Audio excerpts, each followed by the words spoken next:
Hello friends, நான் உங்க டெல்லி தமிழச்சி. எல்லாரும் எப்படி இருக்கீங்க? நான் ரொம்பவே நல்லா இருக்கேன்.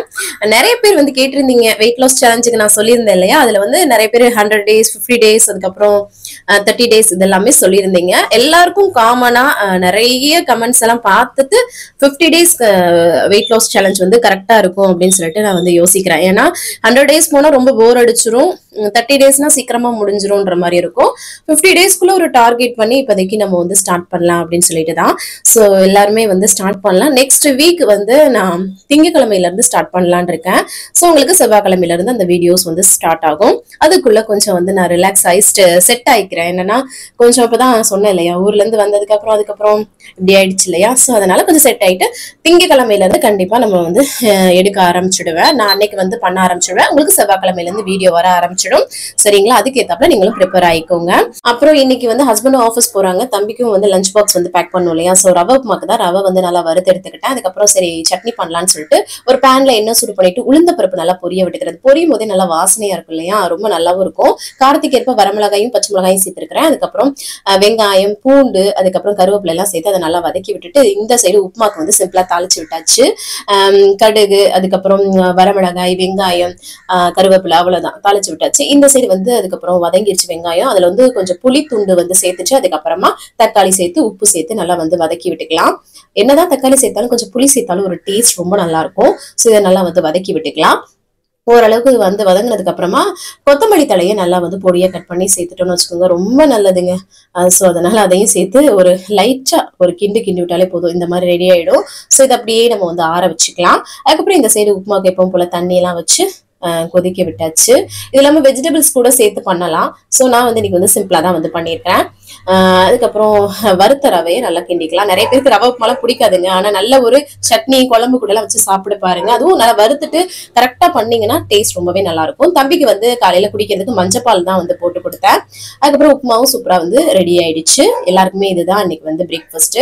தம்பிக்கு பாட்டில்ல வந்து பாத்தீங்கன்னா வார்ம் வாட்டர் ஊத்தி வச்சுலாம் சொல்லிட்டு அதையும் வந்து ஊத்தி வச்சுட்டு அதுக்கப்புறம் சட்னியை வந்து நல்லா அரைச்சி எடுத்துக்கிட்டாச்சு. நல்லா கலர்ஃபுல்லா இருக்கு இல்லையா. ஸோ இதுல வந்து தேங்காய் கூட சேர்க்கலாம். அதுக்கப்புறமா நான் வந்து நம்ம வந்து புதினாலாம் சேர்க்கலாம். தேங்காய் வந்து நான் ஏன் சேர்க்கலன்னா இப்போ வந்து கொஞ்சம் வெயில் வர ஆரம்பிச்சு சொன்னீங்களா கெட்டு போயிருமேன்னு சொல்லிட்டு தான். தம்பிக்கு அப்புறம் உப்புமா சட்னி எல்லாம் வச்சு பேக் பண்ணி அவரையும் ட்ரெஸ் எல்லாம் பண்ணி விட்டு கிளப்பியாச்சு. ஆட்டோக்கார பையாவும் வந்துட்டாங்க, அவங்க கூட அனுப்பிச்சு வச்சுட்டு அதுக்கப்புறமா நான் வந்து வந்துட்டேன். அதுக்கப்புறம் சரி ஹஸ்பண்டும் இன்னைக்கு வந்து சீக்கிரமாவே கிளம்பிடுவாங்க. ஸோ அதனால அவங்களுக்கும் 2 பாக்ஸ்ல உப்புமா வச்சு பேக் பண்ணிட்டு சட்னி வச்சு பேக் பண்ணிட்டேன். ஏன்னா ஆஃபீஸ்ல நம்ம என்னதான் உப்புமாவா இருந்தாலும் டேஸ்டா ரசிச்சு சாப்பிடுவாங்க இங்க உள்ள நார்த் இந்தியன். ஸோ அதனாலதான். ஸோ அம்மாச்சிக்கும் வச்சு பேக் பண்ணிட்டு அதுக்கப்புறம் 2 பேருக்குமே காஃபி வந்து போட்டுட்டு எப்பவும் போல ஹஸ்பண்ட்க்கு வந்து பாத்தீங்கன்னா பிரெட் தான், அம்மாச்சிக்கு வந்து ரவை உப்புமா சட்னி வச்சு கொடுத்துட்டு அப்புறம் ஹஸ்பண்ட்க்கு ஒரு ஆப்பிள வந்து கட் பண்ணி வச்சுட்டேன். ஏன்னா ஒரு ஆப்பிள் அப்படியே வச்சிடலாமே, ஏன் கட் பண்ணி வைக்கிறீங்கன்னு கேட்பீங்க, அவங்க பெரியவங்க தானே அப்படின்னா. என்னன்னா நான் வந்து அங்க வந்து அவர் வேலை பார்த்துட்டு இருக்குமே எடுத்து சாப்பிட்ற மாதிரி இருக்கும், கடிச்சு சாப்பிட்றது ஒரு மாதிரியா இருக்கும் இல்லையா. ஸோ அதனால அப்புறம் அம்மாச்சிக்கு கொண்டு போய் காஃபியோட உப்புமா சட்னி எல்லாம் கொடுத்துட்டு அப்புறம் நானுமே உப்புமா சட்னி வச்சு சூப்பரா வந்து காலைல பிரேக்ஃபாஸ்ட் வந்து சாப்பிட்டேன். செம்மையா இருக்குங்க. நம்ம இட்லி எப்படி சாப்பிட்றோம் அந்த மாதிரி தாங்க நல்லா இருக்கும். ஏன் நிறைய பேருக்கு பிடிக்கலன்னு எனக்கு புரியல. நாங்களாம் உப்புமா ஃபேமிலிங்க. ஸோ அதான். ஸோ அதுக்கப்புறமா சரி ஹஸ்பண்டும் வந்து கிளம்பிட்டாங்க. எல்லாமே அவங்களுக்கு பேக் பண்ணி கொடுத்தாச்சு. ஸோ அதுக்கப்புறம் வந்து அவங்க ஃப்ரெண்ட் இருக்காங்க இல்லையா, என்னோட ஃப்ரெண்ட் ஜோதியோட ஹஸ்பண்ட், அவங்க 2 பேரும் சேர்ந்து பக்கத்து ஆஃபீஸ் ஆயிடுச்சு. ஸோ அதனால 2 பேரும் சேர்ந்து தான் போனாங்க கார்ல.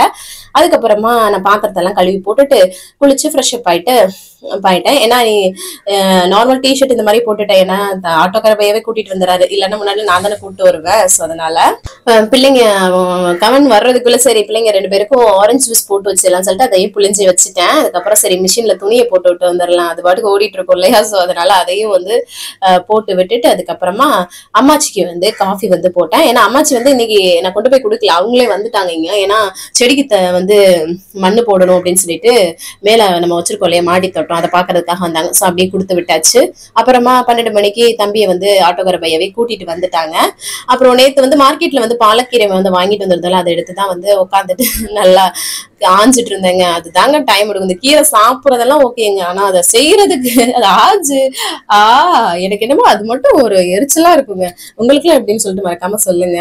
அதுக்கப்புறம் சரி உலையும் கலைஞ்சு வச்சிடலாம் சொல்லிட்டு ஃபர்ஸ்ட் அதையும் கலைஞ்சு வச்சுட்டு கீரை ஆஞ்சு வச்சிருக்கோம்ல இதை அப்படியே வந்து வாஷ் பண்ணிட்டு அதுக்கப்புறமா கட் பண்ணணும். ஸோ அதைதான் வந்து ஒண்ணா கொஞ்சம் கொஞ்சமா எடுத்து நல்லா வந்து வாஷ் பண்ணி எடுத்து வச்சுட்டு இருந்தேன். ஏன்னா மண்ணு இருக்கும் இல்லையா, அதுவும் இந்த பாலக்கீரையெல்லாம் நல்லா நுழு நுழுன்னு இருக்கும் இல்லையா, ஸோ அது நல்லாவே மண் ஊட்டிருக்கும். ஸோ கிளீன் பண்ணிட்டு அதுக்கப்புறமா இங்கிட்டு வந்து உலைய வச்சு விட்டுட்டோமா. அதுக்கப்புறம் சரி கீரை நல்லா பொடியை கட் பண்ணி எடுத்துட்டு அதுல வந்து வெங்காயம், தக்காளி, பூண்டு, பச்சை மிளகாய் இதெல்லாமே சேர்த்துக்கிறேன். சேர்த்துட்டு கொஞ்சமா தண்ணி மட்டும் ஆட் பண்ணிட்டு இதை நல்லா மிக்ஸ் பண்ணி விட்டு நம்ம வந்து வேக வச்சுக்க போறோம். அவ்வளவுதான், சிம்பிளா கடைய போறேங்க, அதாங்க பண்ண போறேன். ஸோ இங்க சோறு வெந்துருச்சு, அதையும் வடிச்சு விட்டுறேன்னு சொல்லிட்டு கையோட வடிச்சு வச்சுட்டு அதுக்கப்புறமா இந்த சைடு வந்து பாலக்கீரை அது நல்லா வதங்கி வந்து வச்சு பாருங்களேன்.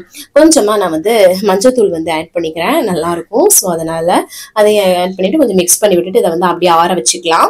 ஸோ அதுக்கப்புறம் உருளைக்கிழங்கு இது கூட பொரிச்சுக்கலாம். ரொம்ப நாள் ஆச்சு உருளைக்கிழங்கு சாப்பிட்ட மாதிரி இருந்தது, உருளைக்கிழங்கு ரொம்ப பிடிக்கும். ஸோ அதை வந்து கட் பண்ணிட்டு இருந்தேன். இவர் பாருங்களேன் உட்காந்துக்கிட்டு நல்லா வந்து ஒரு கிச்சன்ல ஒரு டப்பால உட்காந்துக்கிட்டு வெங்காயத்தோலை உரிச்சிட்டு இருக்காரு, எனக்கு வந்து ஹெல்ப் பண்ற மாதிரி. ஸோ இதையோ ஒன்று பண்ணு அப்படி சேட்டை பண்ணாம இருந்தா சரின்ட்டு அவரை வந்து விளையாட விட்டுட்டு நான் வந்து பாத்தீங்கன்னா உருளைக்கிழங்கு நல்லா பொடியா கட் பண்ணி எடுத்துக்கிட்டேன் பாருங்க. இப்போ வந்து சிம்பிள் தான், ஆல்ரெடி நான் பண்ணி காமிச்சிருக்கேன், டேஸ்ட் ரொம்ப நல்லா இருக்குங்க. இதே மாதிரி வாழைக்காயும் பண்ணலாம். எப்படின்னா ஒரு கடாயில என்ன சூடு பண்ணிட்டு சோம்பு வந்து பொரிய விட்டுட்டு கருவேப்பிலை அப்புறம் பூண்டு நல்லா தட்டி சேர்த்தோம்னு வச்சுக்கோங்க, ஃபிளேவர் ரொம்ப நல்லா இருக்குங்க. அதுக்கப்புறமா நம்ம பொடியை கட் பண்ணி வச்சோம் இல்லையா, அந்த உருளைக்கிழங்கு சேர்த்து ஃபர்ஸ்ட் நல்லா வந்து ஒரு வதக்கி விட்டுட்டு அதுக்கப்புறம் நம்ம வீட்டுல அரைச்ச குழம்பு மிளகாய் தூள் மட்டும் தான் காரத்துக்கு சேர்த்திருக்கிறேன். அவ்வளவுதான், நீங்க வந்து மிளகாய் தூள் மல்லித்தூள் கூட சேர்த்துக்கலாம். இதை வந்து காரத்துக்கு ஏற்ப சேர்த்துட்டு உப்பு சேர்த்து இதை நல்லா வந்து ஸ்லோ ஃபிளேம்ல வச்சு ஃப்ரை பண்ணாலும் சரி, உங்களுக்கு கிறிஸ்பியா வேணுமா சாஃப்டா வேணுமா அதுக்கு ஏத்தாப்புல நம்ம பொரிச்சு எடுத்துக்க வேணும்தான். அவ்வளவுதான், உருளைக்கிழங்கு போலயே ரெடி ஆயிடும். சோ அதை அந்த சைடு வச்சுட்டு சரி இந்த கீரையை வந்து அரைச்சு எடுத்துக்கலாம்னு சொல்லிட்டு நானும் நிறைய பேரை போட்டு அரைச்சேன்னா என் மேலெல்லாம் தெரிச்சிருச்சுங்க டிஷர்ட் எல்லாம். இது இந்த கீரை மட்டும் அரைக்கும் போது இதுதாங்க சம்பவம் நடக்கும், அது மேல எம்பிக்கிட்டு டபக்குன்னு வர்ற மாதிரி இருக்கும் இல்லையா. ஸோ அதான் அப்புறம் உருளைக்கிழங்கு பொரியல் இந்த சைடு ரெடி ஆயிடுச்சு. சரி அரைச்சதை வந்து ஊத்திட்டு தேவையான அளவு உப்பெல்லாம் சேர்த்து அதை நல்லா மிக்ஸ் பண்ணி விட்டுக்கலாம். கொஞ்சம் திப்பியா நீங்க வந்து கடையிற மத்து இருந்துச்சுன்னா அதை வச்சு கடைஞ்சுக்கலாம்.